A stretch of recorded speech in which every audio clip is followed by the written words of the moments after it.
ও ছেড়ে ছেড়ে জ্বর আসলে কবিরাজি ঔষধ হিসাবে শনি বা মঙ্গলবারের একটি গাছ শিকড় তুলে রাখা হয় এবং সেই শিকড় কাঁথার সুতা দিয়ে তুলে জ্বরে আক্রান্ত ব্যক্তির হাতে বেঁধে দেওয়া হয়। এটা শিরিক, এটা শিরিক, পরিষ্কার শিরিক।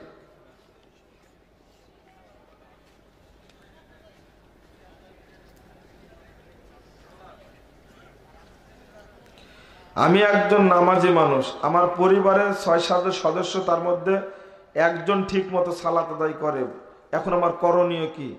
আপনার যদি সামর্থ্য থাকে তাহলে এই পরিবার থেকে আপনাকে আলাদা হয়ে যেতে হবে, তাদেরকে বলতে হবে যে আপনারা সালাত আদায় করেন, না হলে আলাদা হয়ে যাবে। যদি সামর্থ্য থাকে আপনার তাহলে করবেন, সামর্থ্য না থাকলে তাদের সাথে থাকলেও আপনার কোনো পাপ হবে না।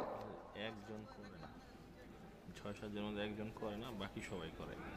জি, ও একজন করে না বাকি সবাই করে, প্রশ্নটা মূলত এটা বুঝাতে চেয়েছে। একজন সালাত করে না, তাকে শর্ত দেবেন, হয় সালাত পড়বে না হলে বাইরে থাক, পরিবার থেকে বের করে দিবেন, পরিবারের আওতায় রাখবেন না তাকে।